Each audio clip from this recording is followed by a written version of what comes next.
여러분 안녕하십니까? 6월 15일 토요일인데요.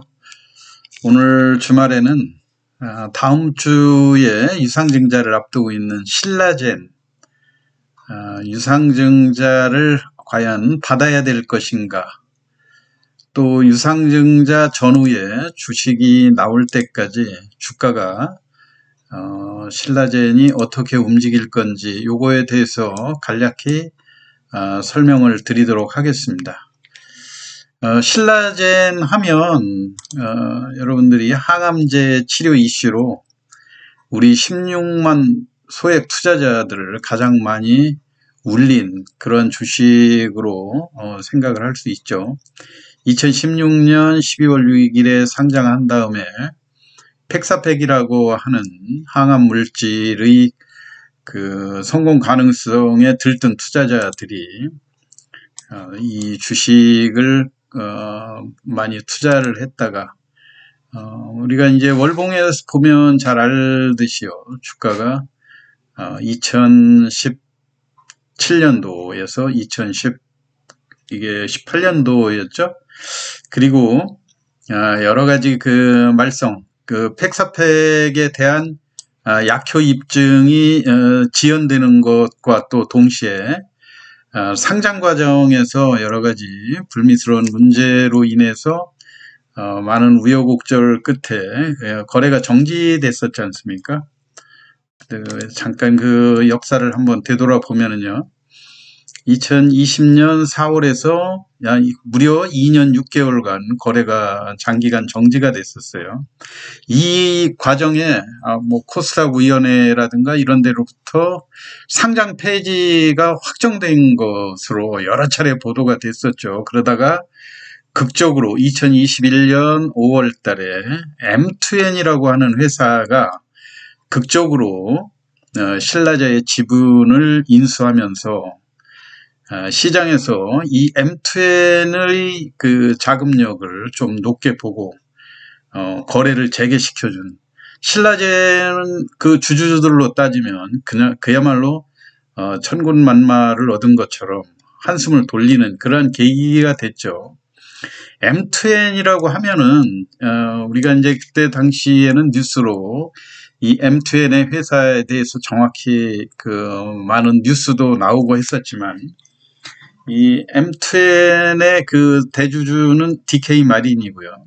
이 DK 마린이라고 하는 회사가 결국 M2N의 지분도 37%를 가지고 있고, 리드코프라고 하는 대부업체의 회사죠.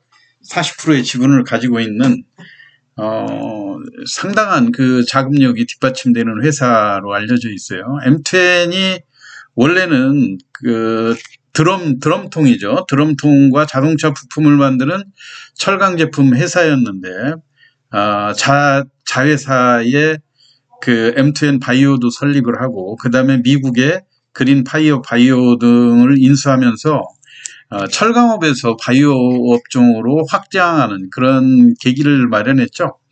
이 M2N의 그 서흥민 회장은 한화그룹의 김승현 회장의 처남이로 알려져 있어가지고, 상당히 이 M2N이 어떻게 보면 범현대가로 한화그룹이 바이오 쪽으로 이 그 M2N을 이용해서 바이오 사업에 진출하는 것이 아니냐 하는 그런 기대감을 많이 갖게 했고요. 실제로 M2N 자체도 그 2021년도에 신라젠을 인수하는 것이 언론에 보도가 되면서 주가가 2021년 5월에 29,000원대까지 이렇게 급등을 했었죠. 급등하고 이후에 이 신라젠을 인수한 이후, 물론 신라젠이 극적으로 2022년 10월 달에 거래가 재개되긴 했는데, 그 이후에 이렇다 할 그 항암제에 있어서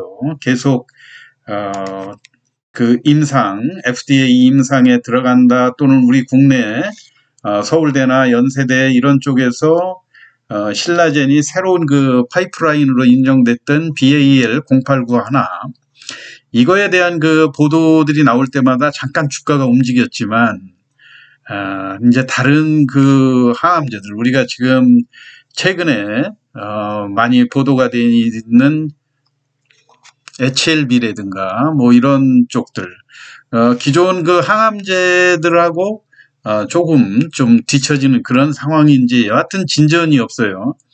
2022년 10월 13일 거래가 재개한 2년이 시간이 경과됐지만 FDA 임상에 대한 뚜렷한 진전은 없는 이런 상황이기 때문에 단순히 우리가 그 신라젠에 지금 현재 그 유상증자에 참여하는 이런 주주들 입장에서는 단기간에 이 종목의 증자에 대한 관심보다도 기존의 고점에서 물려 있기 때문에 어쩔 수 없이 끌려가는 그런 상황이 되지 않습니까? 그럼에도 불구하고 이러한 그 아주 다양한 히스토리를 안고 있는 그 신라젠이 M2N의 그 과감한 투자라든가 이런 걸로 인해서 면역 항암제 쪽에 성공을 거두기를 바라는 그런 심정이야 뭐 주주로서 똑같은 그런 상황이긴 하겠지만요. 이번에 그 유상증자 지난 33% 정도였죠. 1000주를 갖고 있는 분들이 대략 335주 정도고, 지금 현재 보면 신라젠의 전체 주식수도 1억 200만 주인데 약 한 3,400만 주가 더 늘어나지 않습니까?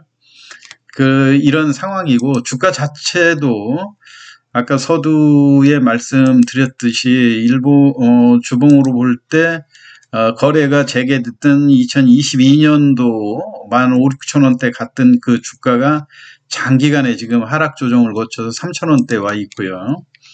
지난 금요일 날 그 유상증자 발행가액도 2,990원으로 확정이 됐단 말이에요. 그러다 보니까 지금 현재 가격은 3,500원인데 2,990원이라고 하면 이 발행가가 낮아지니까 역시 또 그 본주 가격이 또 떨어지지 않겠습니까? 그렇기 때문에 지난 주말에도 약 200원 넘게, 그러니까 비율로 따지면 5.7%에 해당되는 주가의 하락인데, 그럼에도 불구하고 만약에 그 신주인수권을 매도하지 않고 보유하고 있는 투자자라고 한다 그러면 지금 상황에서 굳이 실권까지 해가면서 청약을 포기할 필요는 없다, 이렇게 생각이 들어요. 물론 지금 현재 과거에 대부분이 보면 이게 고점에 물려있는 투자자들이 대부분이긴 하지만은요, 지금 현재 들어와서 우리가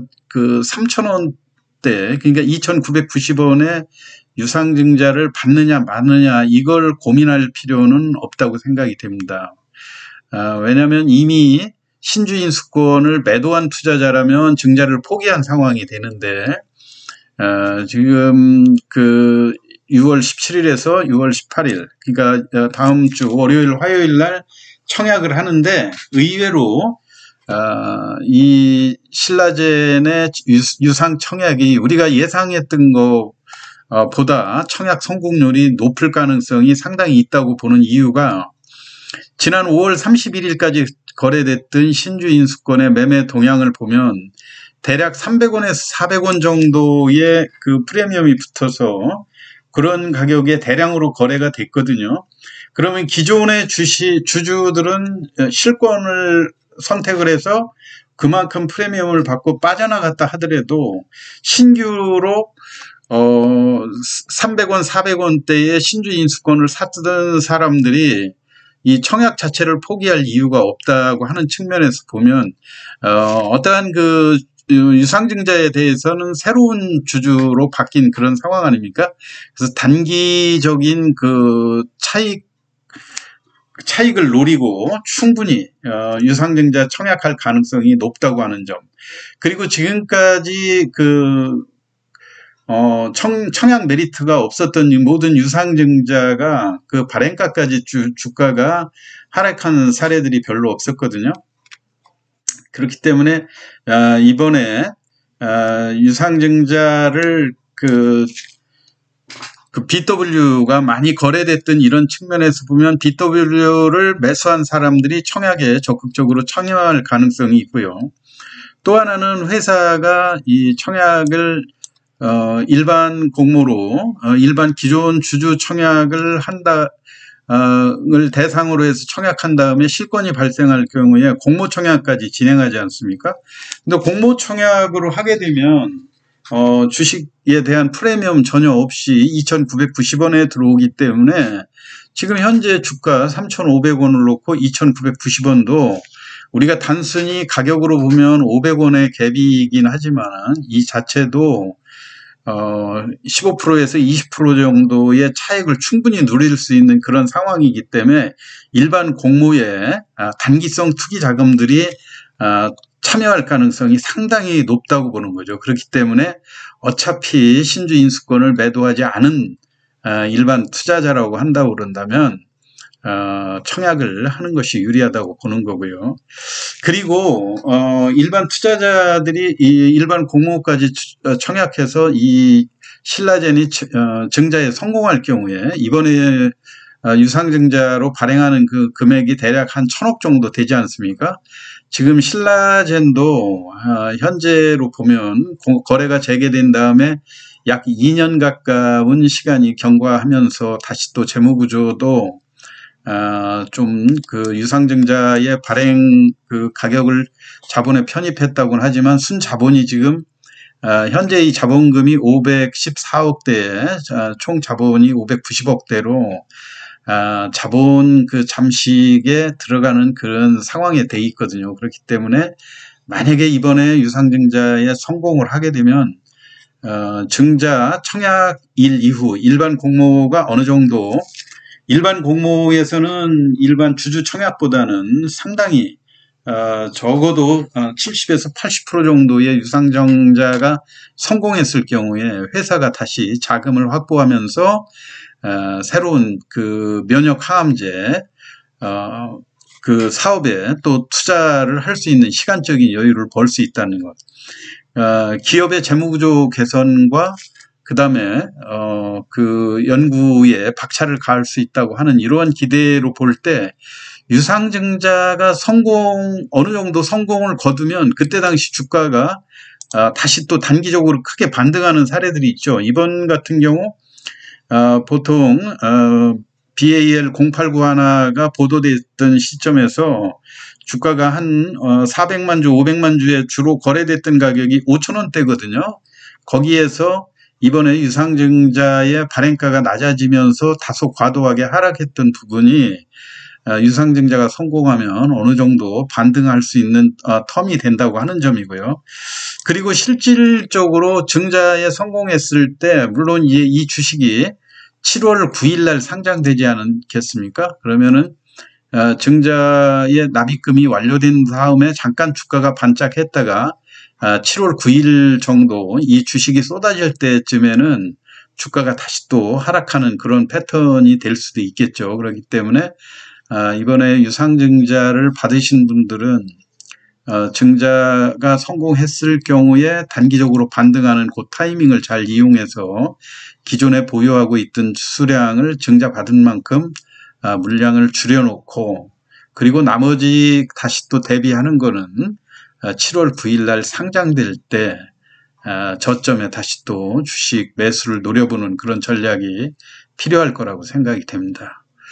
오늘 신라젠 여러모로 속을 많이 끓이고 있는 그런 종목이지만 너무나 우리가 고점에서 물려 있고 장기간 고생하고 있는 이런 상황이기 때문에 유상증자 전후에 어떠한 그 주가에 어떻게 대응을 하고 청약을 할 것인지에 대해 설명을 드렸습니다. 참고하시기 바라고요. 다음 주에도 좋은 투자 수익 올리시기 바랍니다. 경청해 주셔서 감사합니다.